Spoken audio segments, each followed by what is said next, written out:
You'll remind me where we're up to, because I don't know. But what I'm up to is like this. We're going to try to do a little bit of reading. And try to also do a little bit of thinking by way of reading. Plan? Fine. The last class was something about natural. I don't know how we got to that. Or what I said, how it had to do with anything. Oh, did I discuss... Did we read this shtickle, the first shtickle in the Hakdama? You thinks? I don't know. Nobody knows. Yeah, we did the first thing about Chasidus and Neviah and Pirkei Avos, all of that. We didn't do any of that? No? So what did we do? We did read it? Something we read? I don't know. I don't remember what I read. Yeah, how did I get into the whole natural thing? It says in the Rambam somewhere? Because we're discussing what is that a human is natural. Everything a human does is natural. Right, but where does it say here? I don't know. Oh, about it being easy and hard? That thing? Perhaps, I don't remember. Okay, so I'm going to tell you what it says quickly, the whole thing, and I'm going to get to move a little in. It's like this.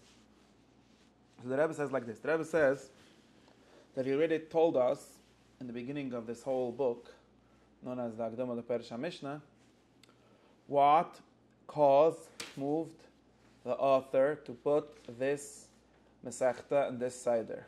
That's literally what he says. Remember that everything has a moving cause called an efficient cause. And you see the Rambam using this language even in all kind of random places. Anyways, right? So there was a cause for Pirkei Avos, Masechtas Avos being in Seder Nezikin, and he's not repeating it, he's just telling you, you already know that. Basically the cause was, what was it? Do you remember? Why is Pirkei Avos in Seder Nezikin? Who remembers? You should know this already. Masechtas Avos. That's their Batiridas Pshat, which is not about this, it's about a slightly similar question. And it's nonsense. No, where the Rambam said in the Hakdama, okay, so listen, the Rambam said like this, that Seder Nezikin is, well, it starts off with Masechtas Nezikin, right, known as the three bavas, which is all the laws, and then it talks about Sanhedrin, which is sort of the meta laws, the laws of the laws of. You could close the door if you don't mind. How the Bezdin works, and Hilchas Bezdin and Anshim and things like that. So things that the judge needs to know. And then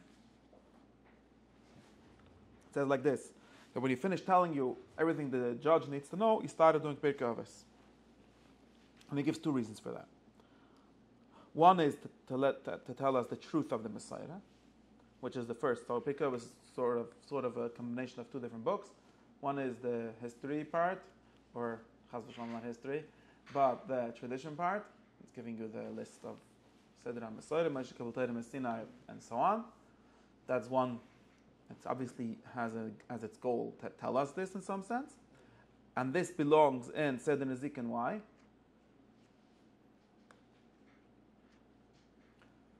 So you would have wanted to put it before the whole Mishnah. Like, how do we know the Mishnah? Because Moshe Rabbeinu told it to us. But that's not what Rabbeinu HaKadosh thought, and there's a secret in here I'm not going to tell you today. I must have said it in some class once. But the point is that like this, that when do you need to know this? Why do we need to know this truth of the tradition, of the Kabbalah? And what is enough Kamina? Since you know Moshe Kibbutz Torah Sinai, therefore what? So the Rambam says like this, therefore, you should respect the judge. Therefore, if you go to Bezdin, you shouldn't say, well, who told the shofet? Answer is that Moshe Rabbeinu told him. Okay, in other words, it's a political cause. So only because the first Mishnah is coming to all. The whole first two Prakim are this, basically. They just the middle, they say what each person says. Comes to whip you because you didn't make the bracha. Yeah, and you say, why? Because the Rambam says like this. משפט פלוני נקבל בתקנס פלוני נאמן ואין הדבר כן כי המשפט אין לפלוני השופט אלא השם מה שציווה. I discussed all these things at length in different places. The point is, in one of these, here, in this year. I don't know, remember which. The point is that if you were to think that the rabbi made up this law, then you shouldn't listen to it. Or at least that the rabbi made up his authority. There's two different things here. One is that he made up the law, and one is that he made up his authority. And both of them get answered by saying Moshe Kibbutz Torah Sinai. Okay. So that's one reason. In other words, this is a chizik from Masechet Sanhedrin, not from Masechet Bruchos. Masechet Sanhedrin is the authority for Masechet Bruchos. Because we do Masechet Bruchos because Sanhedrin, who wrote Masechet Bruchos, told us to do it. So in some sense, Masechet Sanhedrin is a source of authority for all of law, for all of the halacha. So therefore, part of Masechet Sanhedrin, Hemshech to Masechet Sanhedrin, is to tell us what actually is the source of their power. Okay, I'm going this is not my subject today, so I'm just telling it to you. That's one reason, okay, that's the reason for the Seder Kabbalah. And the second thing, which is more relevant to us, is Hakavana Shnia, is to tell us the Musa, right? Each one of these Chachamim, what kind of Musa they said, Hiya Ya'omer, and so on. So we should learn the good midas, good virtues. And now what's that got to do with Masechet Sanhedrin? So he says that who needs to have good midas? Who is the person who is the most important that he's a good person, that he's a good, he has the shayf, the king, but the judge, the leader, the political leader. Shayfet is in the Rambam's language usually. Shayfet sort of includes, like Elohim, Shayfet includes all kind of leadership, especially at least the way the halacha is set up. The Sanhedrin or the Shayfetim are literally the most powerful leaders. Why is good manners? I don't know if you're And those, not good manners, good midas. Those people need to have good midas. He says like this: if you have bad midas and you're a person, you will hurt yourself or hurt your two friends. If you're a judge and you have bad midas, you will hurt everyone. You ruin everyone. Okay, there's a lot of. He gives examples. I'm going to skip it for now. It's very important for the leaders to have good midas. Otherwise, the reason is something like this. The thing I emphasize, and it says here in that Hakdama a little later, is that although it's true that what gives the leader power and the way he should lead is mostly, or sort of formally, you could say, is formally according to the laws of Moshe Kibbutz Torah Sinai and so on, that does not even begin to be enough. Because if you have a bad person applying the good laws, they will end up being bad laws. And he has a whole shtickle Torah in the Rambam to explain this, because there's laws that tell you what to do. No, there are not laws that tell you what to do. There are laws that tell you what would be the ideal case, but since we don't live in an ideal world, so we're always in the situation of a doctor, of healing people that are a little bit sick, and therefore you always have to choose which laws to apply and in which way. And in order to know that, so there's sort of two things here. You both need to know how humans work, which is what the Rambam is going to do here. You need to know what it means to be a complete person and apply that, and apply the laws towards that effect, not towards just the laws lishma. And secondly, you need to yourself be a good person, because if you're a bad person, then you'll probably like if you read the Chumash, I mean that's what it says. Well, what are the main halachas for? What was like the first halacha for a shayfet? When Moshe Rabbeinu comes and says we're going to create dayanim, what does he tell them? Does he tell them the whole Chashem Mishpat? Well, obviously they have to know the whole Chashem Mishpat, but that's not what he's busy with. What is he busy with? I'm tired. What? I'm tired. They shouldn't be corrupt.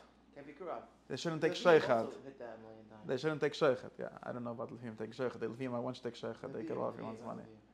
The Nevi'im. Levim keep hitting it again. Yeah, I'm saying specifically when we manage someone to be the shayfet, what we're worried about is not that he should not know the halachas. Of course, he has to know the halachas, but that's the easy part. The hard part is that he has to not be corrupt. Because the moment you're corrupt, then Hakdama from the ganze lernen. How do I define corruption? Ich weiß nicht, I'm telling you why you have to know Pirkavos. So therefore you have to be a good person, both for yourself and for the purposes of people you're leading. Otherwise you're going to do everything wrong. So that's, it absolutely does talk about corruption. Like for example, one of the first things that says in Pirkavos is, the Rambam says this, not me, have him a sin and badin. Be careful, be... Mesunim is literally deliberate, patient. There's probably a better word for it that I'm forgetting, when you judge. And that is something that I've been to Bezdin, none of them are doing this. For various reasons and structural reasons and so on. Having Mesunim B'din is a very hard thing to make. It's not like... In any case, the Rebbe himself, by the way, discusses that there's another side to it because it's called iniyad din. If you take too much time, then you're also a bad guy. So you have to be in the middle. Basically, end up back in the middle world. And of course, if you're not masunim b'din, then you're gonna do things wrong. You're obviously gonna make mistakes. You're obviously gonna do injustice instead of justice. So of course, that's like the most basic thing, and that's a certain midah. Of course, how you call this midah, I don't know, being correctly judgmental or whatever. That's a midah tova. It's not a halacha. Yeah, there's a word. Aristotle even has a word for it, for having correct deliberation or something like that. Balanced. It's a better word than balanced. Whatever it is. Righteous. Well, righteousness is what like the most general term. No, I mean righteousness in a very. Yeah, and all the kids said all the things that say. Okay, all the things that say in Pirkei are most of them, and some of them are literally musar dayanim, which it calls. It's literally written for dayanim. It's not written for normal people. Yeah. And even the ones that are written for normal people are the dayan has to be a good person, both because otherwise he's going to be ruining everyone, and secondly because he's the one that's supposed to teach everyone how to be good people, and therefore he's got to know how to be a good person. So that's why it's Masechtas Seder Nezikin. Okay. In other words, there's both something connected to what we see as like what the Rambam would see as one of like the Yisodas Aminos HaTorah, which is Moshe Kibbutz Torah Messina, and what happened. So Rebbe actually wrote it for the Yom. Pirkei Avos, exactly, was first in Hedron. Every yid has to be a dayan, and is a dayan in some capacity, but yeah. No? What does it say? Yeah, but it's no, it's it's an Hedron because mostly they was daf misser, not because the Yunim should tell us misser. It's because we should tell them misser. Isn't Okay. Academically, is Pirkei Avos not really the original Pirkei Avos? I don't know. What difference does it make? That one is also about the same subjects. It's like, why do we need to know if an Azay is connected to all the other ones? What's the point of knowing that? Judge? There? When an Azay is the Klipas are shown, No. What's the point of knowing that, you're a judge? Okay, I didn't, and everything we do, we can only do, and especially these kind of things of explaining why things are in a certain place, they're only going to work on the general level, not on you want to learn every Mishnah and find out why. I don't think the Rambam himself wouldn't tell you that that's a good procedure. Anyways, that's one thing. Okay, well, that's not our thing. That's just something we should already know. And then he says we already discussed why this Masechta is so important. The te'elis that we have from this Masechta, and that is basically he's referring again to what he said there. Might be referring to something else. I don't know what it is. I think it's also referring to what it says in the Hakdama of the Mishnah, where he praises Pirkei Avos a little bit more. Okay. Now we discussed this, right? And I said Rambam says that he promised us to speak about important, useful, needful things, valuable things in this Masechta, right? At length. He gave us this promise, and since he's a truthful person, he fulfills his promises. Unlike many people who say, and they never explain it. And many holy books that do this all the time. Like, Emiyat Hashem, we're going to explain. Where are you going to explain? When are you going to explain? Never happened. 15. What? Volume 15. This will be published, Yeah, I don't know. Bekitzer, 8:15, Bekitzer, just have to make a sefer on the Vada Kaman where you go. Exactly, Nevar Lekaman. What is this Nevar Lekaman? Well, the Rambam does this Nevar Lekaman, but only after you have to write Nevar Lekaman after you wrote the Lekaman, not before, because otherwise you start making Pirim of the island. Anyways, the Rambam also once promised us a book that he never wrote, but okay, so not entirely. But he said clearly that I'm planning to write a book. He didn't say I'm going to explain to you in that book. But in general, when he says I'm going to explain something, he actually wrote it already, or at least wrote the skeleton of it. What was the book that he was going to write about? The book of prophecy. Oh, right, okay. And the book of explaining Agadas Chazal. And both of those books, or maybe they're the same book, were never written. But he does say that he wrote the content and later. Okay. Al Kaponim, and he says why, right? We ran through this. Why does he have to do this? Because it seems, Masechtas Avos seems to be simple, it seems to be self-explanatory, but it is not.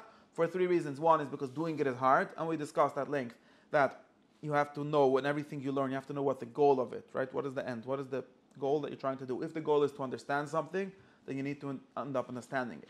If the goal is to do something, or of course to understand in order to do something, then it has to be explained in a way that is going to make you do it, or that you're going to actually end up doing it. And if you didn't do it, then you didn't. But learning was levatula. It wasn't what it is. So unlike what the Balamusa think, which is that there's such a thing as teaching Musa and not doing it, that is false. And we did our airplane example and all those things on a different class. Okay, I don't know. Point is, the airplane example. in the Yiddish class we discussed it more. I think we discussed it here also a little bit. Point is, I disagree, and I think that it's at least not productive. Since again, one thing, airplane example. You see, airplane example. I got to do branding. Airplane example. Do you know how to make it? Wait. It sounds so exciting. Wait. But firstly, and more importantly, it's important to judge things by the correct criteria. We often judge things by the wrong criteria, and that is what leads us into writing blog posts instead of doing real things. Or that's just an example. Or doing other things, and we should be writing blog posts. Whatever, both of them. The point is, you have to know what the criteria is, right? The criteria of Musar writing is action. It's getting people to have better actions, better habits, and better actions. The criteria of intellectual writing, or what's known as these two things are, the first one is, or just like I can tell you, the criteria of IKEA instruction books is, do bookshelves get built correctly? And if the instruction book is beautifully written, has nice illustrations, but all the bookshelves are crooked, then it's a bad book, right? By that criteria. It might be a beautiful book if someone wants to know the theory of why IKEA makes these weird things. But if you want to know how to do it, that's not right. There's a difference of how knowledge and what knowledge. And the same thing, if it's theoretical, then the criteria is absolutely, does it make you understand things? And people confuse that also, because they say, well, it seems to say something, but I didn't understand it. Then it's also useless. Well, it's useless in the sense of teaching you, right? Which is knowing. And knowing is the end of theoretical wisdom, not wisdom and theoretical knowledge, which has as its goal as knowing, right? And then, if there is something which is some kind of practical wisdom, or the goal of this is to do something, so that you should be some kind of person. We could say something like that, but we don't want to be focused too much on action. We say make certain kind of people. Then that book has to end up making those kinds of people. And if it's a beautiful book in the bookshelf and it doesn't end up making those kinds of people, that's why someone's over al Torah is ke'ili soraf as a Torah. That's Chazal says. And if someone does the Torah, if you're over al the Torah, if you don't do the Torah, you're burning the Torah itself. There's a medrash somewhere, and if there's not such a lishon, I made it up now, but there is. And there's definitely a lishon opposite, because I said that 2 weeks ago in my class, and I looked it up, and there is. It says that if you're makayim the Torah, it's as if you wrote the Torah. But that's a different thing. But the point is, because the point of this book is not to tell you the truth. The point is to create a certain thing. And if it didn't create it, it's like a bracha Torah, right? It's like code that doesn't run, not even like code, right? And therefore, since Musar, something like Pirkovis, does not have its goal as its goal knowledge, right? It not teaching you facts about the world or how things are, teaching you how you should be. It's a procedural knowledge, or it's an activity kind of knowledge. It's a kind of knowledge. It's a book, right? It's not a practice. It's a book. But it's the kind of practical knowledge. It's supposed to teach you how to do things. Therefore, if everyone is reading the book and they don't do anything, that's a bad book by its own criteria, although it may be good for understanding things. But it's not an understanding book, it's a doing book. Right? And that's why I'm very big masnaga to I think, at least practically, again, by this criteria, maybe true, but by the criteria of actuality, the idea that we get taught in the standard, I've said this so many times, the idea that we get taught in the standard Muslim movement, Hasidus, every drasha that you go to, which talks about people being able to know things and not do them, is a very harmful idea. Because that idea is what makes people not do things. And my idea, I go around teaching people that this is nonsense. You don't know, if you don't do it, obviously you don't know. You should learn, figure out what there is to know. Well, I do know, but you don't have the practical knowledge. It's like, and here I get to my airplane. It's like all of us know what an airplane is, right? What is an airplane? Mechanical device that shoots people through the sky. Something like that. Okay. Shooting sounds scary, but some kind of thing that lets you fly. Okay? I very much know what it is. Now, I really would love to make one, but sadly, I know exactly what I need to do, but just have the Yetzirah, it's too hard for me to make it. That's why I'm not going around building planes, because I have Yetzirah. Or that's not the reason why you don't. Oh, that's not the reason. Exactly. I heard the same mashal with the toilet. They said that if you can't explain how a toilet works to a 5-year-old, then you don't understand how it works. Right, but I think I do explain what it is. I know exactly what a plane is. I'm not missing anything in my it's sort of fuzzy, but in my sort of goal. I know what the goal is. But the reason I'm not building planes, and if I would try to build a plane, it probably wouldn't work. And the reason for that is not because I have a Yetzer Hara and I have the Vidat Hayom, but I don't have the Vashavei Selevecho. That's not why. And if you think that that's why, you're totally confused. The reason is, well, let's find a better way to say it. Efficient in understanding its mechanical. Yeah, I'm missing a certain kind of knowledge. I have the general knowledge, or we could call it the theoretical knowledge. I know what a plane is supposed to do in the end, but I don't know how to get from here to there. Right? Or other steps as well, but yeah. There's a lot of things I'm missing. I'm also missing material. I need to buy. I'm missing material. I'm missing permission from the FAA. I'm missing a bunch of stuff. What defines the difference between a plane and a helicopter? Right? I'm missing. So, but the difference is in something which Aristotle would call the middle cause. In other words, both of them are machines that make you fly, but they make you fly by different ways. I don't know what the difference is, but one of them pushes the air, one of them schleps the air. I don't know, whatever. Something. Yeah, whatever. The point is, the helicopter works much harder. Mechanical knowledge will come in handy one day. Yeah, no, the point is, but that is not enough. Obviously, knowing that does not can help me build either a plane or an helicopter. I need to have a lot more procedural knowledge, right? But this is knowledge. It's not, of course, I'm mostly missing material, but we're not working on that. And of course, it might be that someone does have the knowledge and he still cuts corners because he wants to make money or something like that. But that's not what's actually blocking most of us from building planes. Well, or maybe we're not interested. That's another thing. But I'm really missing a lot of knowledge. And if I go around pretending I have all the knowledge, firstly, I'm lying to myself. I pretend I have more knowledge than I do. And this idea that the thing that's blocking me is something called a Yetzer Hara, some magic thing that sits between here and blocks it, which is literally how the stories go.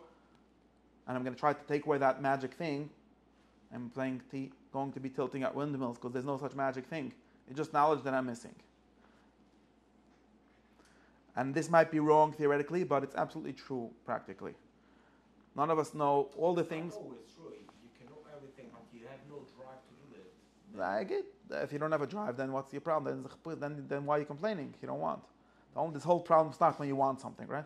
When you don't want this, I don't need a plane. I'm happy. You It's want fine. to be there, but you don't have a drive. I have a dream. That's not a drive. That's different. I don't really want. Exactly. So I get beat up. So then you don't have a problem. Again, that's another thing, which is the same thing. People like to pretend that they want things that they don't actually want. Not a problem. So don't pretend that you want. The Muslim movement, because I have a plane movement. Right? If I want to teach people the concept of planes, you're the first teacher that has planes before you teach them how. No, the Muslim movement is premised on the concept that people already know what to do, and their problem is that they need to be somehow taught, or they need to somehow break this, this thing blocking their thoughts from becoming actions. That is the main premise of all Muslim movements. And they're fighting something which is nonsense, which doesn't exist. And this story that they tell people actually hurts them instead of helping them. Because most people that I know actually don't know what they pretend to know, including me. All the things that I don't do. Of course, I know what it means to finish Shas. It means to finish Shas. But there's actually a procedure to doing that. And that is something that I don't know. Okay, figure it out. You know, that there was a guy that solved this for some value of learning Shas, and he figured out the procedure. The procedure is to read a page every day. So that's the middle cause, right? The goal is finish Shas, but nobody knows how to do that. But we do know how to read a page every day. And then it happens to be that magically, after 7.5 years, you finish Shas. But then, of course, I don't actually know how to do the same thing every day. So I need something else. But I don't know. I very much know that if I would have read a page every day, I would have finished. Thank you very much. But now I don't know how to read a page every day. So I could go the next step and I can say, the answer is to go to have a chavrusa, to go to a shir. Or these are all actual knowledge. These are not musar. These are not like working on yourself. They're just things that you need to know. You're saying people, Okay. people need to know more practical help than theoretical help. Practical knowledge. Yes. But it's knowledge. If I really want to do it, and I have a shir right next to it, I just have to commit. So there's something called commitment. There's something called commitment. You don't know any idea what it is. You've never seen it. Language commitment is the Maybe. It's At some point, I think the problem at some point, but it's not missing of knowledge. That's what I'm saying. it's not drive either. Increasing drive is not drive. Increasing drive was useless. It doesn't help anything. Well, you might need to know how to have drive. Or something. Okay, my point is that most of the time we don't know. We don't know how it would look. We don't know what it would mean. And thinking that you do know is just a lie, and thinking that there's a magic thing that's blocking you after knowing is a fantasy, and it's itself what's blocking you. I think that anytime you're not managing to do something, it's probably because you don't know how to do it. And knowledge also means remembering, you remember. But anyways, okay. Now, well, how do I get to this? I think the family Tobel says it very well. They Well, thought rhyme and reason couldn't be rescued until they tried doing it. Oh, turns out you could. You read the Phantom Tobel? No. Okay, well, it's worth reading.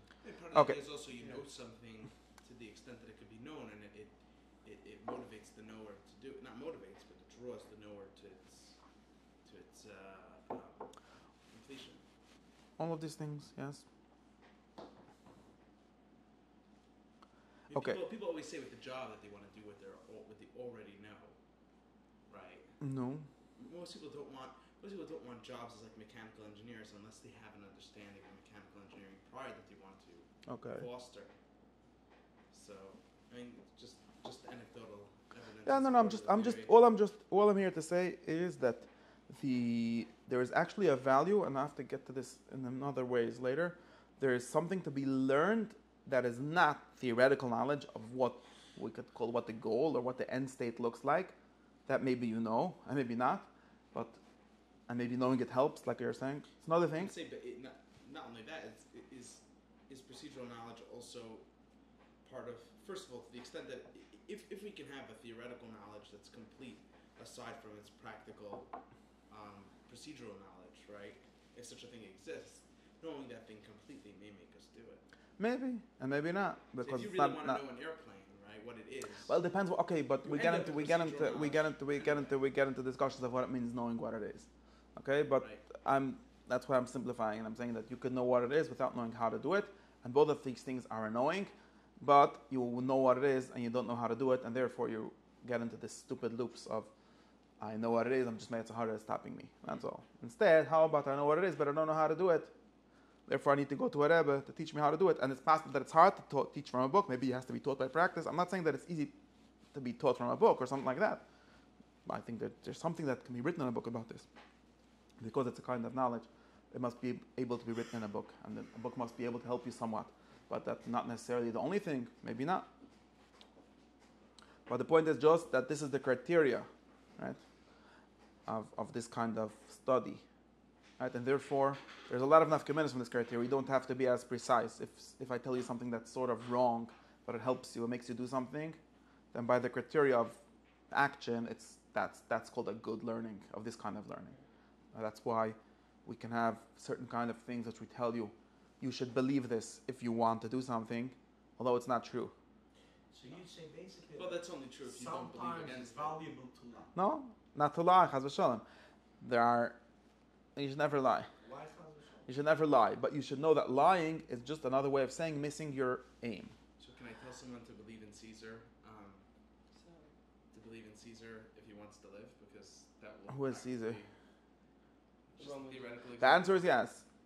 The answer is yes, of course. How about religion? The answer is yes for all of these things. Believe that Nobody can believe.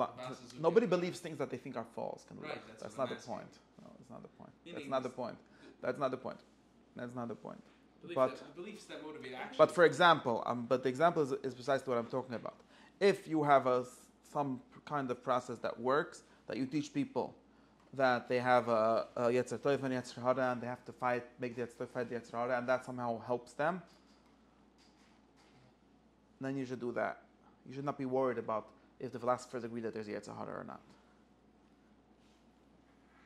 And the same thing, I think that that's a harmful model. That's why I don't teach it.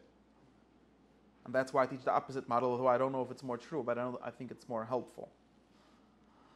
Now, do you ask me if it's true? If someone can believe something that's not true? No, if you'll do philosophy and you'll think that this is wrong, then I actually think, I can't answer this question now. You have to have like a whole Hakdama to understand that it's not a problem. But if you think of these kind of things where it's really a question of what model to be working with and not really a question of what truth to believe, then it's much easier to understand it this way. It's a social work thing. It wasn't a model with the brain. None of them actually match the brain. Yes. They don't care. Well, what they do is they cause your brain to work. Okay, but that's not the point. Something else. I would just said one. There is no an objectional truth. No, chas v'shalom. All I said is that we have to judge things according to their specific criteria. That is what I'm saying. And you have to judge a sheet according to the criteria. What is this sheet trying to accomplish? If this sheet is trying to make you laugh, then you should check if it made you laugh. If it's trying to make you cry, then you should check if it made you cry. Right? Now, how does it make you cry? By a lie, by a truth? There's a separate questions. It might be good that if someone is a good baldachner or a good rhetorician, he knows how to get people together and make them laugh, or make them cry, or make them inspired, which is either laughing or crying. I don't know what inspiration means besides for that. Then he's good at his job. Well, does he do it by way of lying to them? Okay, that's a third problem. Could be that it's not. Could be he's not allowed to do that. Maybe he's bad for a different reason, but he's good at his job, right? Very good article about a comedian that they found out was lying about a lot of the stories that happened on his set. Well, did the people laugh or not? So one of the tanis in the article was, the fact that these stories are not true diminishes, this accusation against it diminishes and the experience is high, then why are you writing the article? So maybe you shouldn't, or maybe you should. These are third questions. I'm saying that's a different question. So maybe there's a ethics question if you should lie. That's another question. Oh, it was only funny because it was true. Okay, no, but again, if you're the news, very very simple. If you're the news, and supposedly the goal of the news is to inform you of the truth, then if you're lying, then you're being moil b'tafkidchu. But if your tafkid of the news is to make you vote for someone, then they should be measured by who then people that read that newspaper vote for. That's the question, 100%. And I think that lying is a tricky thing, but most of the things that we do should be judged by what their job is, what their actual specific criteria is. And not truth is also one, and actually if you want to talk about truth as a criteria, you have to figure out what kind of job or what kind of life it is that is dedicated to truth seeking itself. And that is actually what the philosophical life is about, but it's actually not a simple thing. It's actually very complicated to figure out what that means. Okay, let's stop to. This is just a parish of why the Rambam says that about the mass is nicht gering. That means that there's a problem in the beer. Stimmt? That's all. Okay? And besides for that, we discussed that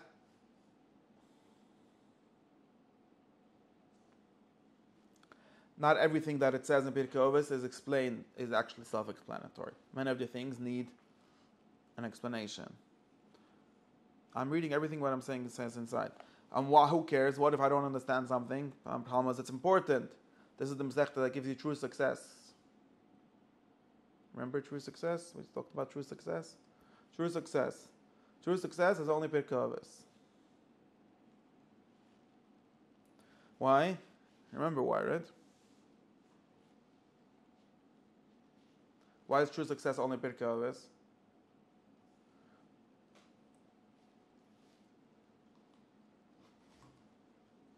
Only the people that are Mekayim Pirkei Avos are the truly successful people.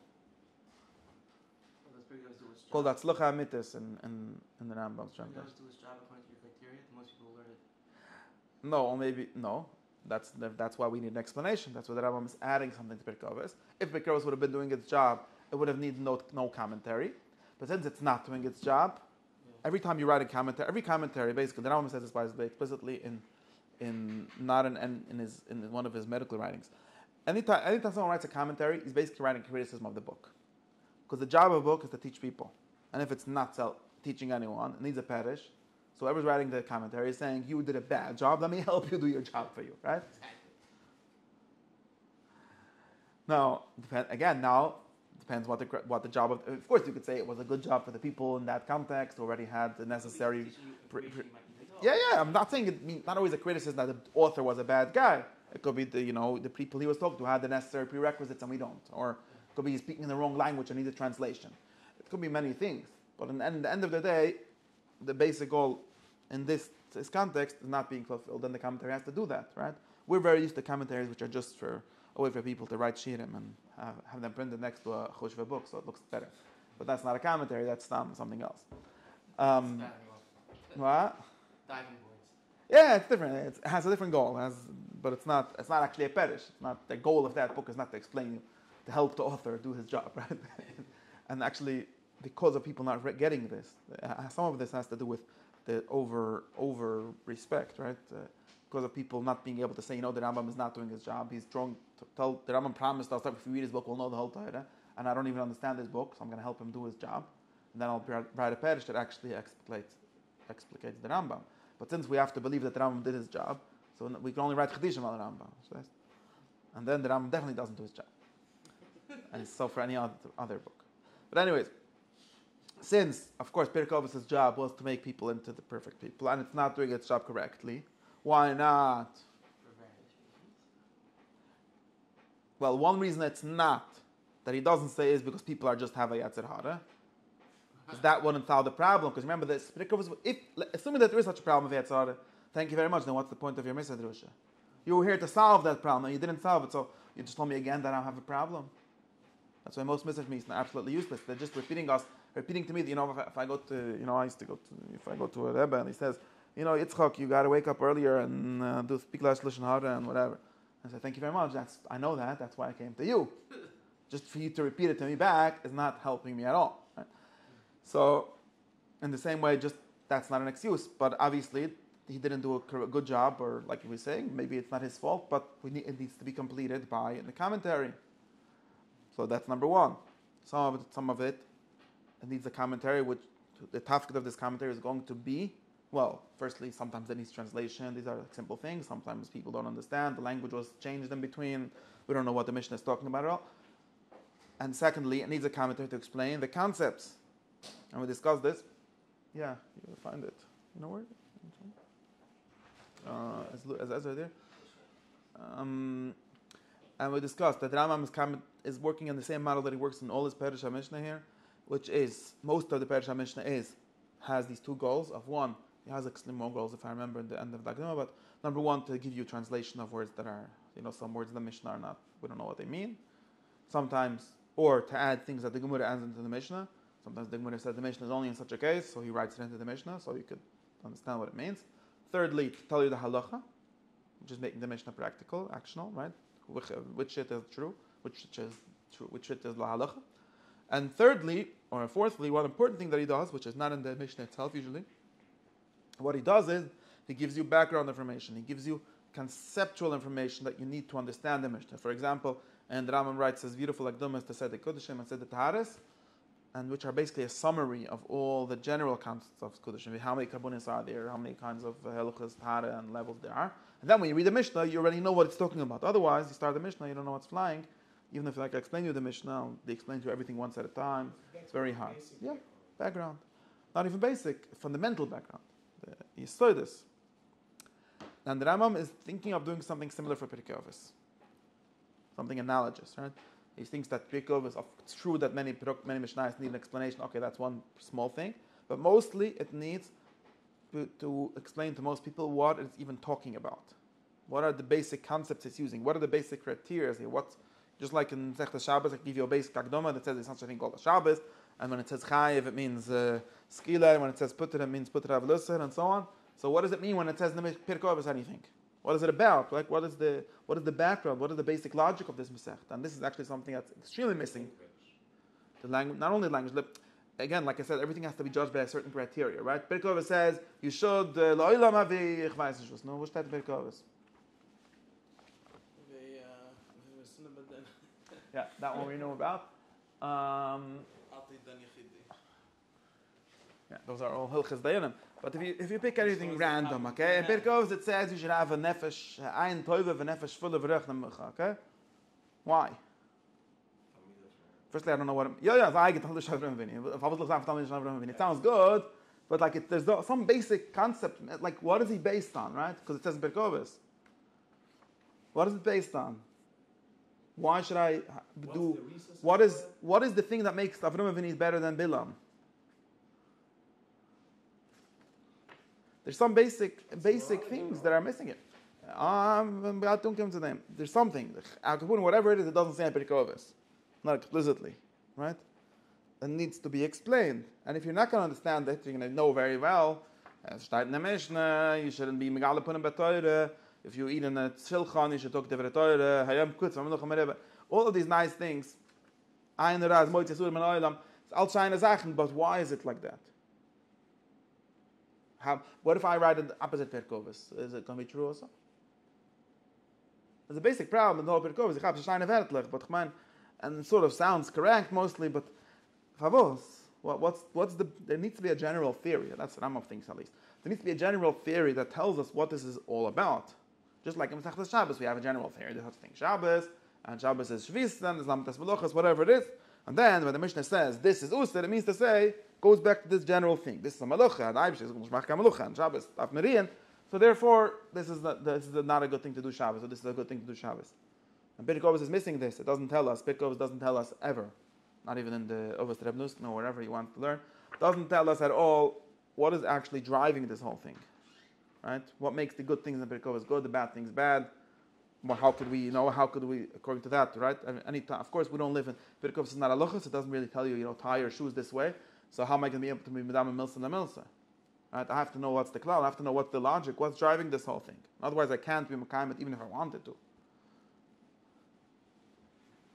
So what this needs is some kind of theoretical background, some kind of theoretical scaffolding, some kind of theoretical theory that tells us what this is all really about. And after we'll know that, then we'll easily be able to understand what each Mishnah is for, and we'll know which ones are halacha, which ones are not. We'll know what to do with it, basically. So therefore, that's what the Ram has to do. He has to give us his Hakdama, to give us the theoretical background of Pirkei Avos. Okay. And he proves this. He proves this theory that Pirkei Avos is not just some Wertlich, that are nice Wertlich, but it actually has some kind of progression, some kind of wholeness, some kind of coherence. It's actually aiming at something. And that something is not less than the human perfection. Wie steht das in der Gemurah? Das ist am Persche Gemurah. Wo ist es in der Gemurah, das?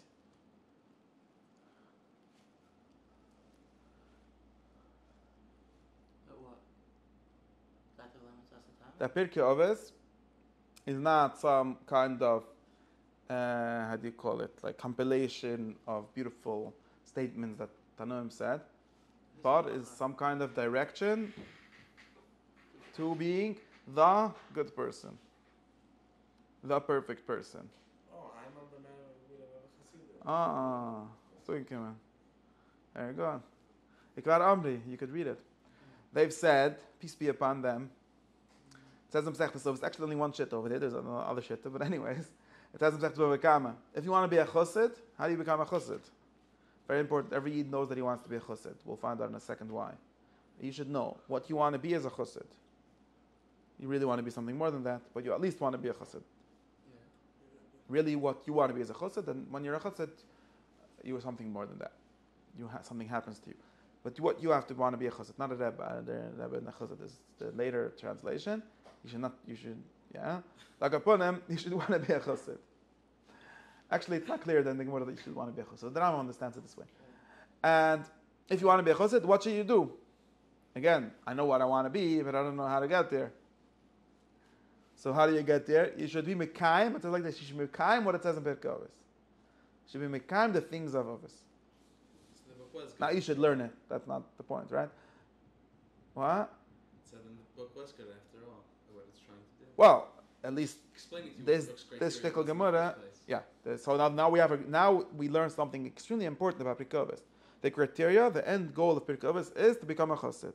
Of course, by doing it, not by learning it. By doing it, you become something called a chassid. That's already like we just clarified the whole thing. If we take this very seriously, when he's taking it very seriously here. Oh, but again, maybe. How do you do it? Maybe Wait, first we have to know what it is. They wrote it only for the young. And then you can have a benefit for regular people. No. He doesn't. It's the opposite. It's because because this is the imperfection that the Yidam needs it. But again, we're learning what it says here. You could say theories. That this is you have to remember. These theories are not based on the rayas. The rayas are how the theories work. If you don't stim the raya, then it's anyways true. And the Rambam says like this. You should know that in the language of Chazal, the Rambam is very interested in this because the Rambam is working, and we'll get to this if we get to it. He's working with a certain conception of what it means to be a perfect human being. He already knows that. And one of the things he has to do here, and every Yid has to do, and of course if you have such a conception, is you have to try to decipher the language of the tradition to figure out what it's talking about.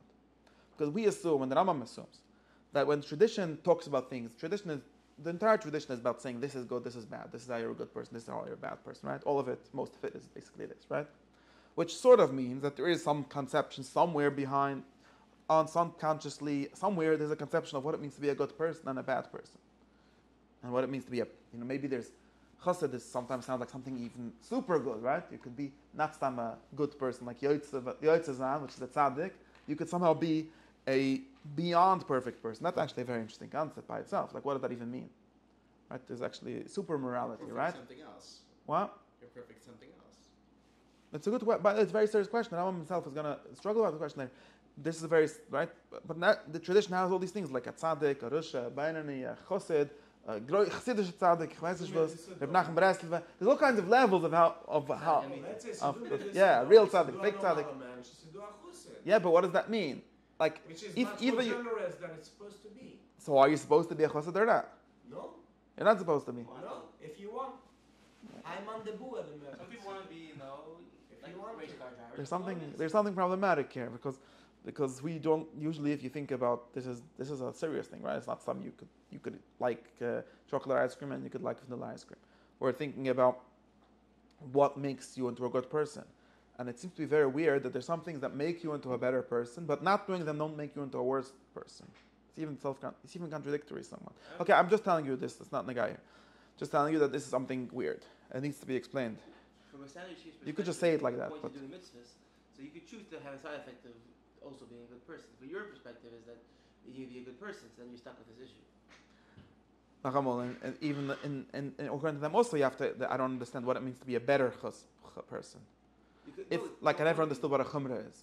Either you have to do it or you don't have to do it. If by not doing this chumrah I'm a rusha, then I'm a rusha for not doing it. If I'm a regular, what is this different? I'm just asking you a basic question. I can understand the difference between a good guy and a bad guy, or 100% perfect guy and 90. I get go up to 100% perfect. Maybe very few people are 100% perfect. Therefore, we should be happy being 51%, like a binary. But then you're telling, when you say chassid, you're saying something more than that. You're saying that I could be 100 and 110% good.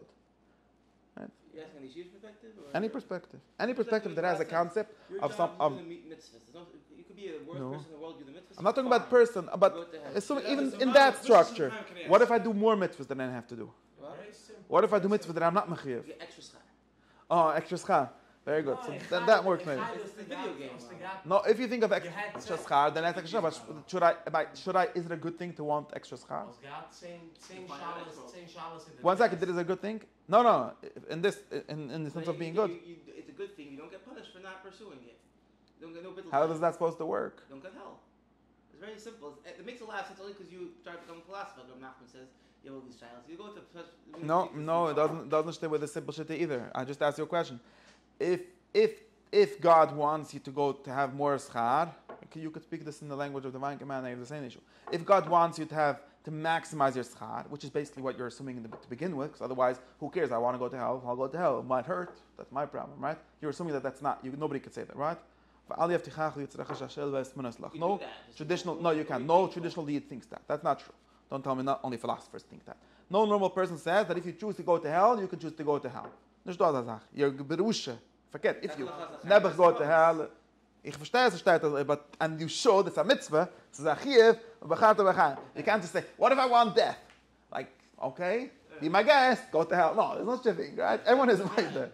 And not only that, if you do it, it becomes even worse. You go into a bigger Gehenna if you choose that, because you're mamash amoyed. You don't even have that choice. You're stuck in the cash pay too. It's just how life works, you know. Okay, so it's on, and even in that structure, there's something weird. So if you don't go, you don't get. I agree with you that that's the language that gets said, but it's still something hard to conceptualize even within that language. Does God want you to do the chumrah or not?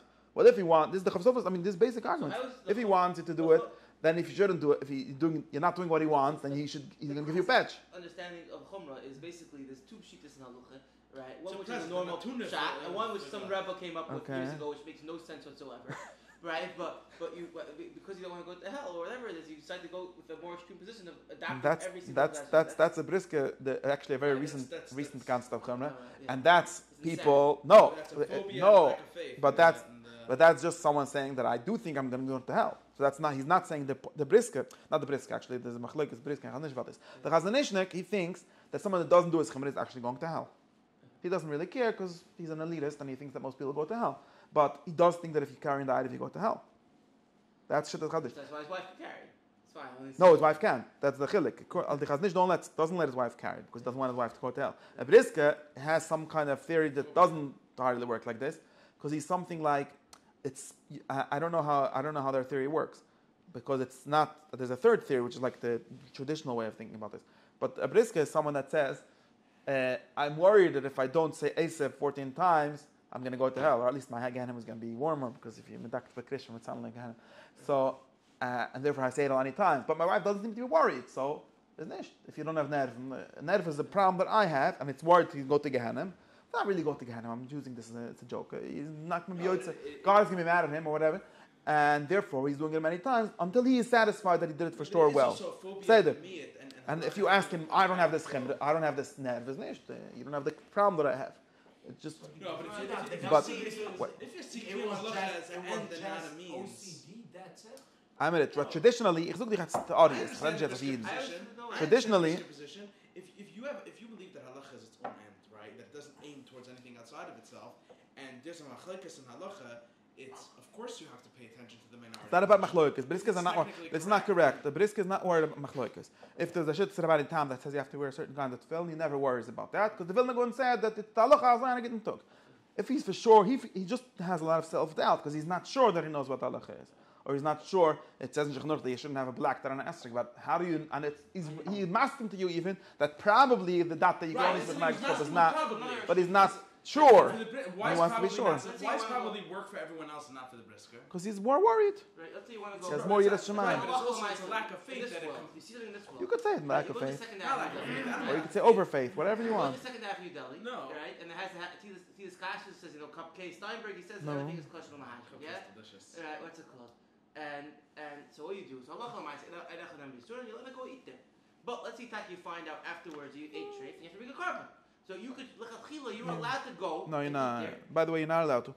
So But that's if that would be the case, then you're not allowed to. One is Mehidal If you find out later, Which you one ate would treif, you you're going choose? to bring a carbon chatas. Fair. Yes, I'm asking with that, but You but could be super machmer, but that means never that in a means situation where that you're means under that you're not allowed to do that because you bring a carbon off things you should not have done. If otherwise, it's called the oinus, and you don't bring a carbon. You only bring a carbon for shoygig. Shoygig means something that was avoidable, and basically you should. Okay, but I'm getting into the details that are not relevant. The point is something else. There's a third theory, and this is the normal theory, how most people think about this, not these Briskas and Chazanishnas, which have their own modern theory. The Amolagin, they all understand that that's how normal Albunim understand. If you're Bal Nefesh Yachme, what is Bal Nefesh Yachme? What does that mean? It means something like, if you're going to do it like the Ikra dinner or something, say that nothing is wrong with you. But if you want to be extra special good Jew, then you should be Machme. Or you should be Mahader or something to say.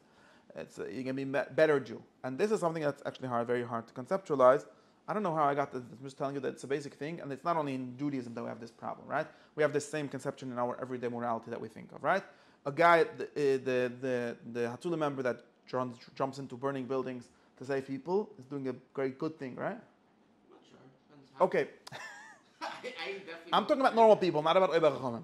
Normal people assume that a big hero that goes and runs into save people and so on. If he's not a single, he has no wife and kid. Wait. I'm talking about normal, regular person morality. Okay. Assume that there's such a thing as heroic morality. But this is an intuition that all people have in their own way. That's what I say.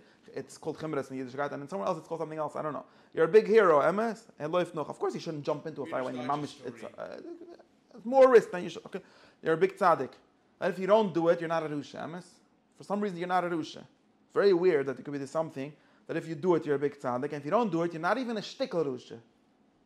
You're sachla namal. There's something in between. A namal wouldn't do it. That's why morality. That thing. Most people. If I was in a situation, I want to rob it. So we're just justifying itself by reference to our habits.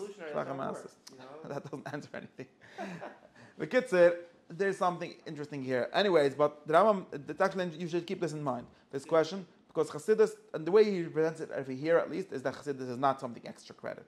It's actually perfection. And why it's something that's called extra credit is something that you should keep in mind. It's a good question. Now over here it's talking about something that is not extra credit. And it says like this, I'm back in the text. You want to know how I know that Chassidus is the Spitzach? How do I know? Remember that we have this concept of there being a lot of kinds of good people, right? You could be Stama Balavole Balabus, and you could be a Gittagoy, and you could be a Chassidish Ingeman, and you could be a Mamash Medaktik, and you could be a lot of things, and the Spitz is to be a Chassid. And this is supposed to correspond, that's what I'm trying to get at. This is supposed to correspond to whatever conception of what being a good person or a perfect person is.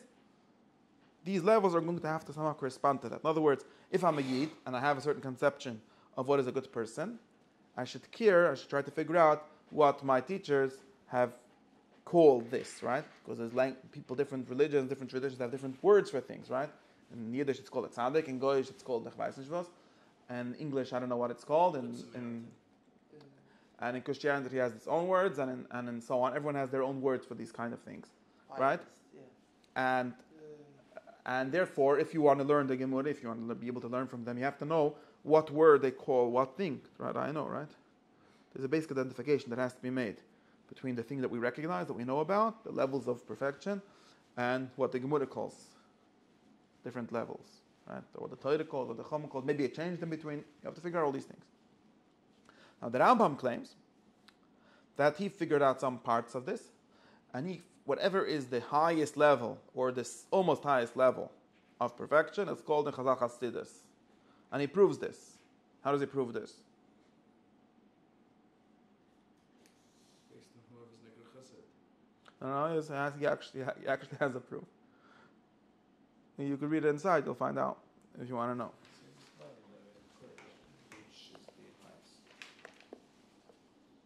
I'm not sure what you're up to. In the second paragraph, in the second line. That's it? Yeah.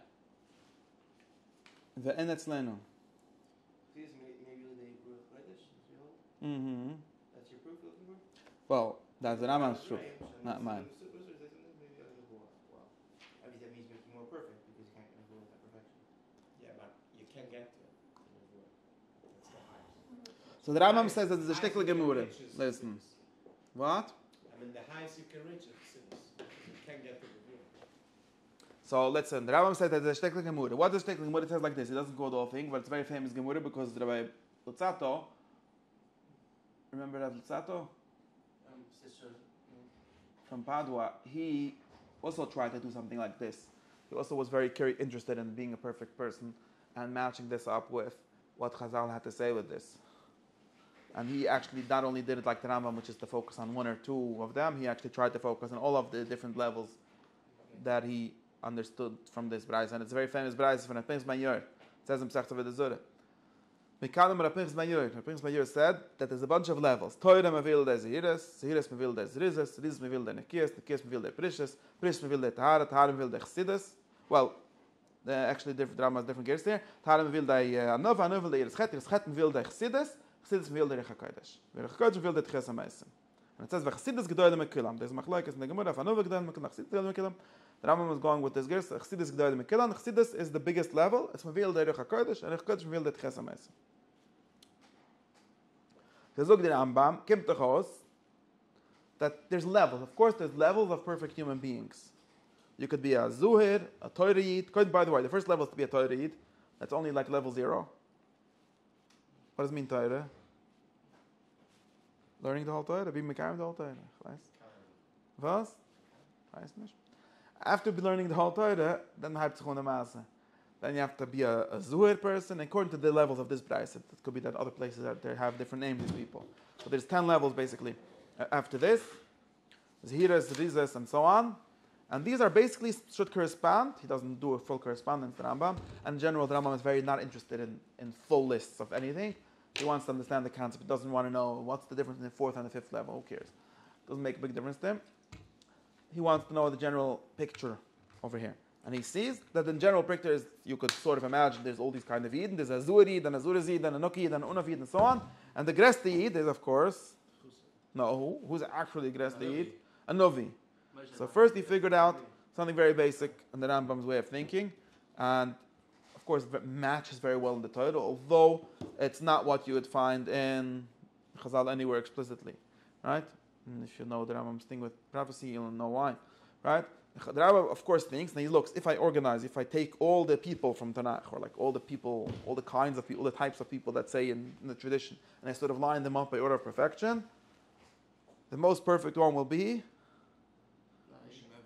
well, you have the Novi. Yeah. Moshe would be the most perfect Novi, but the Novi. Who's the second most perfect? I don't know. A person or kind of person? Kind of person. No, after a Novi? Before a Novi, a Chosed. And before a Chosed, that's Tzaddik. That's the Rambam's thing here. Is there a Chosed in... Oh, you mean the people in... No. I don't know. I don't know. Not relevant right now. Yeah, but these are just names. I don't know. You have to find... It's not relevant. I don't know. The point is that the Rambam firstly sees something very clearly. He thinks that obviously, and it's not obvious, but I'm trying to explain why he thinks that it's obvious, that the most perfect person is a Novi. You go to Yeshiva Ketana, you teach your kids that they have to have she'ifas. You want to be like every tradition. This is very important. Every tradition, like what it means to have a tradition of humanity for humans, not a tradition of for Schad Ne'elam Hava. What that is, I don't know what that is. It's something else. A tradition for humans. Every single tradition in the world has its ideal. What is the most perfect? This is the Spitz, right?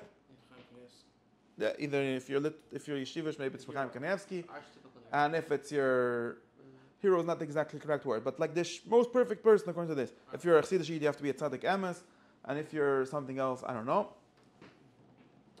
And if you're a Rambam person, baseball player, whatever. No, the problem with America is that there's more than one kind of such person. Not only with America, with human life. That there's in reality, in America, who is the most like? Who should everyone want to be? What should everyone want to be? What? Okay, but that's not actually this is what the Mashgiach says in Yeshiva. But that's not actually true, because that's one thing you could want to be. But if you go to American school, they tell you, what do you want to be when you're big? You should be whatever you want to be, right? What you feel is correct for you, that is the kind of perfect. Of course, whatever you want to be, you should do well, right? If you want to be a famous person, then you should probably look up to Mrs. This. But if you want to be nobody wants to be that. If you want to be, that's just something we need. That's something what you want. No, it's true. If you want to be a business person, you should be Elon Musk or Bill Gates or whoever is the rich person today. If you want to be a politician, you should be whoever the president is, whoever wants to be the president next week, and so on. And what else could you be in America? That was basically everything. If you want to be a sport, yes, all kinds of celebrities, which are all add up to the same thing more or less. But if you want to be a celebrity, you should try. So these are like three things that you could be. You could be rich, famous, or powerful in the United States. It's very important to realize this. There's three different kinds of gods. No holiness. And there isn't not in the secular, no. You want to be the biggest tzaddik?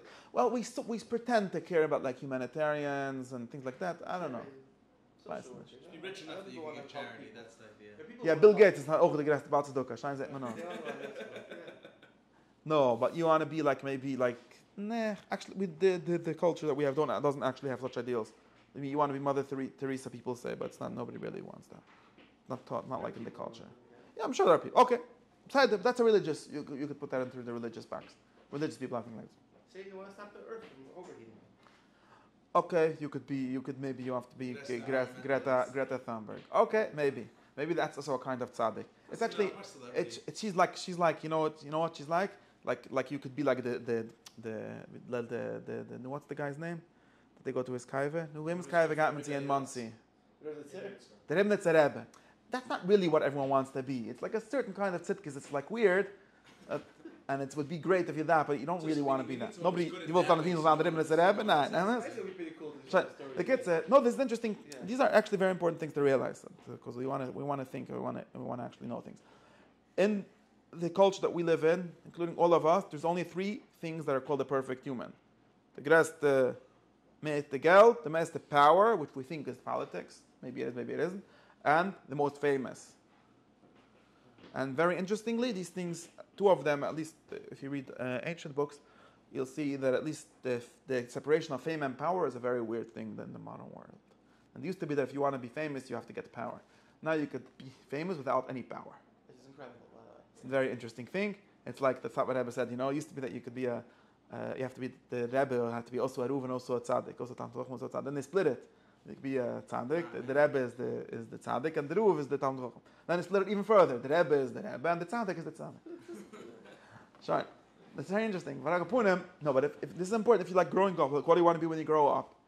There isn't. What the interesting thing here is. They don't want to be rich or famous. They have a career they want to. Ich verstehe, but there's. That's why I'm using this as an image. You don't want to be that, but everyone is tending towards a certain perfection. If you're gonna have so much money, you're gonna want to have even more money. If you have so much power, you're gonna have even more power. Maybe you'll be tired or bored at some point, and you'll stop there. But this is like the kind of thing. This is your sort of ladder of perfection that you're climbing. Is one of these, or all of them. But what is interesting is that we don't have a conception. We fundamentally don't have a conception of what is the best thing to be. We don't assume there is. Well, we don't have. Why? And if it were right or not, we don't have a conception of what is the best thing to be. They want to be a rebel. And not only the goyish, klumpish goyish. When I say goyish, I just mean what we think most of the day when we don't pretend. Well, not only the goyish world doesn't have such a conception, but also the Yiddish world doesn't have such a conception. This is actually very important. Another important thing, right? Nobody wants to be a Chaim Kanievsky. Honestly, you want to be? Not only that, well, no. The reason we don't want to be in Chaim Kanievsky is because everyone agrees. No. I'll tell you why. This is very interesting. Nobody wants to be in Chaim Kanievsky because we acknowledge that Chaim Kanievsky is not actually perfect. He has one kind of perfection, and maybe the best in that kind of perfection. The most perfect of. He has already made a choice of what kind of person he wants to be. And maybe an internal to Yiddishkeit choice. Maybe there's more than one ultimately good Yid. And we say you could be the best Chassidish tzaddik and the best Litvish tzaddik, and we're not allowed to say that one of them is bigger tzaddik than the other. But they're totally different kind of things. Right? And they're trade-offs. You can't be both. I mean, some people pretend to be both. But we don't really have an ideal of someone that's both. Or you could be a very big Baal Tzedakah. Is it important to give a lot of tzedakah? Probably. But does that go together with being a big Talmud Chacham? A lot of people pretend that it does, but it doesn't. Right? It's a different kind of thing. Right? You could be the biggest tzaddik that's like Mesagif, and he lives in the Bel Zeruf, and you could be a big poisik. Those are two things. Everyone wants to be a big tzaddik. We don't assume he's in there for the guy. Everyone wants money. They always assume. Okay, so I'm not talking about that. That's what I'm saying. Let's not talk about that. Then you go back to the goyish level. Even in the Yiddish levels. If you're very generous in your level, which I'll find about percentage. So if you're very generous and you're learning a lot of Torah, so also Sfadi Rebbe is also tzaddik. I don't know what that is. Makes mafsim? Yeah, it's just. Okay, maybe. But actually, I think that it's important to figure out what is the best thing. Non-orthodox is by definition someone that doesn't believe that there's one best thing, but believes that you have to have at least two good things to be the best, to be a good person. That's why that's why it's problematic. Okay. Now,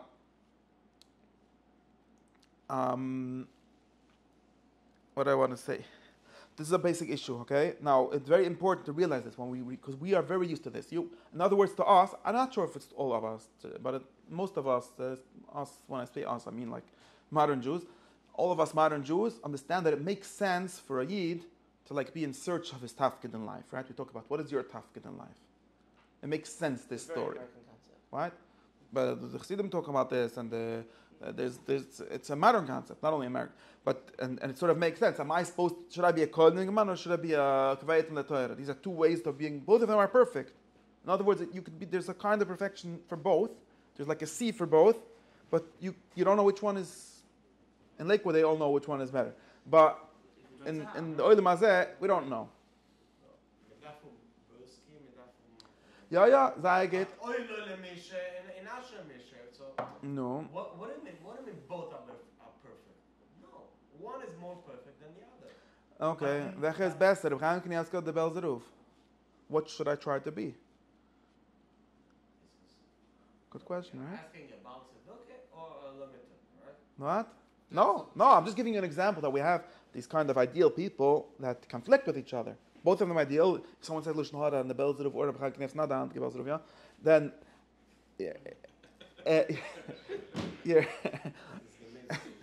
you're not V'koyres, right? But it's very obvious that these two things are not the same thing. They're not even aiming at the same thing. They're not. Of course, if you're a Bel Zeruf, you have to believe that the Bel Zeruf, the Kent also for Reb Chaim Kanievsky, and if you're a Chaim Kanievsky, you have to believe that the Chaim Kanievsky is hard with Bel Zeruf. But that's not really true, right? Nobody really believes that. They're other people. But what's wrong with that? I didn't say there's something wrong. I'm just making us notice that we don't have a conception of what the good person is, what the perfect person is. Ich weiß nicht. And you should also notice that the Heilige Rambam absolutely did have a conception of the one perfect person. And he even claimed that this is what it says in the Torah. And he called this one perfect person But who are you? Novi. If you're asking a Belzer, It sort of makes sense for that to be that. The Rambam doesn't believe in this. The Rambam thinks that if there's different kinds of Nevi'im, just because not all Nevi'im are perfect Nevi'im. Of course, the perfect B'toch Nevi'im, like you said, there's a lot of different Nevi'im, but that's because not all of them are perfect. They're all very amazing, but none of them, the only perfect Nevi is Moshe, and there can only be one. There can only be one Moshe, not because there was happened to have only been one Moshe, because any other Moshe would be the same Moshe, because the perfection is only one. That's the Rambam Ferish in Medrash. Because there's only one. No, because there's only one way to be the best, right? Obviously, in the way he thinks, can only be one way to be the best. Everyone else can be close to the best. You can be 90%, 99%. There can be 1,000 different levels, but you can't be the absolute best. Was the physical Moshe and the other Moshe the absolute best? I don't even know. But the ideal Moshe is, right? And it doesn't make sense. And I'm telling you that we're very used to that. It makes very much sense to us, really, to be 200%. With Jesus, exact same concept. Ich weiß nicht. About what? No. Jesus, no. No, he was a God. No shaykhs. Why? Jesus was a God. You can't connect things. Jesus is not a perfect human. No, absolutely not. Absolutely not. Whoever says this is a heretic. Mormons and heretics. We're heretic. Mormons are fake Christians. We're talking about. The point is not the point. This is the Rambam conception, Aristotle's conception, really. It's Aristotle's conception, or at least even that is not so clear. I'm just saying that the way the Rambam presents it here, and in many places, is that there must be one best way to be a person, and that best way is called a Novi. It's actually very good when I say this, because obviously Nishna Chaim Kanevsky and Nishna Belzer for Nevi'im, so I'm not arguing with anyone. Not a Novi. Come on, a Novi, but nicht kein Novi, right? What we call a Novi, what the Torah calls a Novi, nicht kein Novi. So that's what you should want to be. At least we know that it doesn't conflict with any of these things, because it's beyond. Okay, maybe because he wanted to be the perfect thing. So, and stimmt, it's sort of now, what I want to say is that it sort of makes sense if you read the Torah. Obviously, like the people in the top of the hierarchy of the Torah are the Nevi'im. Everyone has to listen to a Novi. You could argue with this if you want, but it seems to be sort of obvious, sort of built into the way the Torah works, that the ultimate source of truth or authority in Torah is the Novi. Very good. So Nevi'ah, or Nevi'as Moshe especially, but the prophecy, that is the top of the top thing, right? Nobody could argue with Moshe Rabbeinu, even if you're a huge tzaddik and a huge Talmid Chacham. Although someone could say differently, but I'm saying that this is why it makes sense to him, right? Now he does something further. And then this is the important thing that we have to remember, and that this is connected, of course, to what he thinks about Nevi'ah. He sees the prophecy as at least one step beyond the biggest human perfection, right? That's what it says here. And there's no level beyond Chassidus besides for prophecy, and Chassidus is what brings to prophecy, right? And now we connect this with Pirkei Avos, and we learn that learning Pirkei Avos makes you a prophet.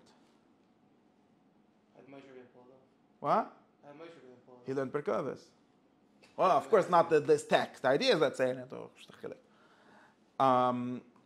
right? first part would be very hard for him to learn. Yeah. No, of course, but this is why there's a different drush that I said a different time about. The point is something else. The point is that's why you have to learn Pirkei Avos before Shvius, so you could become like Moshe and be McIntyre. The point is something else. The point is that the Rambam thinks that whatever it is that brings you, and he actually does something interesting where it says Ruach HaKodesh is the same thing as Nevuah. Of course, in other places they're different, but he seems to assume that at least in this statement they're the same. And he assumes that the thing that makes you a Novi is the one ultimate best thing. Right? That's the big hidden assumption here. Because if you're a Namaliyid, the Rambam himself acknowledges this, that this is the Namaliyid way of thinking.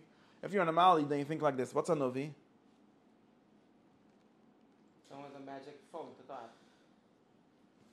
No, you already said too much. A Novi is someone who God spoke to. He doesn't have to have any magic phones. Whatever. So God speaks to him. God speaks to me.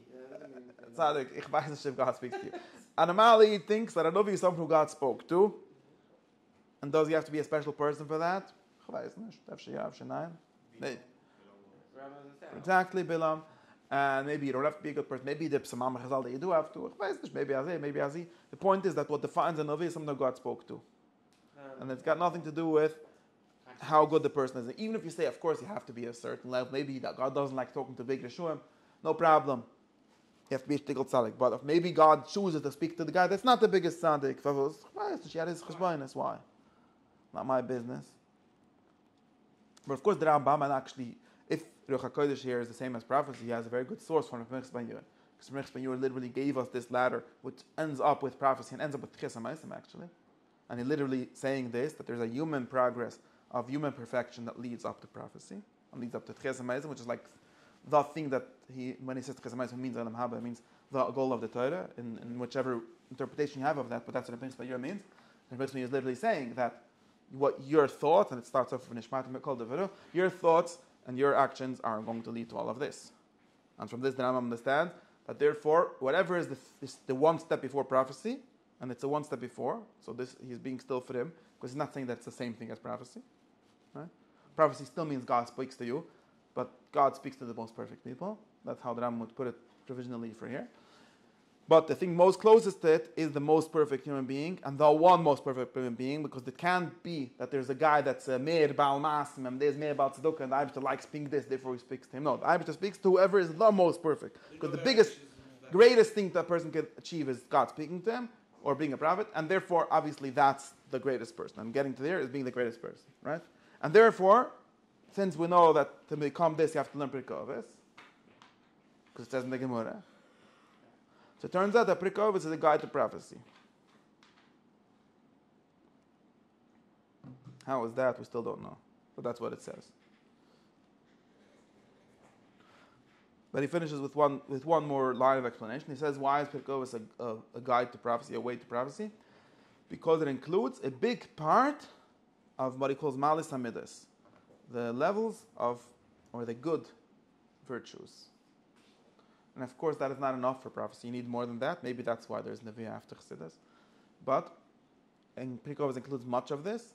And in order to be a Novi, you at least have to be a Gibur HaKodesh HaSitzra, like it says in, he says, I'm going to explain this later in Perek Ches and Zayin, where he explains this. But you can't be a Novi if you have bad midas. You can't be a mensch if you have bad midas. Was? How do you explain the bad Nevi'im? There's no bad Nevi'im according to the Rambam. Bilam wasn't a Novi or wasn't bad. But there's no bad Nevi'im. Well, there's the Rambam. Doesn't mean that you have to be bad your whole life. You have to, before you get a Nevi, you have to achieve it, whatever. Things are very complicated. But of course, the Rambam does not believe there were any bad Nevi'im. He's forced to. I don't know, remember what he says about Bilam, but he doesn't believe this. He does talk about Bilam, and he says that Bilam is not a Novi, basically, in Moed. Ja, zegt de Rambam. Hij staat medrash. De Rambam houdt geen medrash. Die wacht. Het is not medrash, no. Not medrash. Yeah. The Rambam has explanation of the psikim. The Rambam has an explanation. He makes Bilam a very small level of thing. What? Who? Gideon was a tzaddik Amos, according to the Rambam. Or he was very shvach Novi. The Rambam has two ways of solving these things. But in any case, there's no such a thing as a bad person who's a Novi. Either you're not a Novi or you're not a bad person, or we could meet in the middle. You're a little bit less of a bad person and a little bit less of a Novi. You understand? And we meet in wherever the precise place it is that you could meet according to the theory. But it has to work out. It can't be. A few facts for the way of a good theory. No. This is how the Rambam understands it. And Al Kapunim, therefore, whatever he has to want to be is a Novi. In order to be a Novi, you have to be first a Chassid. These are not the same thing. It's clear that it's not the same thing. And therefore, you have to learn Pirkei Avos in order to become a Chassid. And this is why Pirkei Avos is the thing that causes human perfection. Or at least one big step. There's more steps. One big step. So, and that's, he's going to explain all of this. This whole thing, this is only a very general statement of fact. He's going to go on in his book and try to explain this, why this is the imperfection and how we get to this and so on. Sorry. No, it's not a chiyuv. Chiyuv is a weird thing. What if I don't want? To say. What if I don't want? Learn enough that you want. What? Learn enough that you want.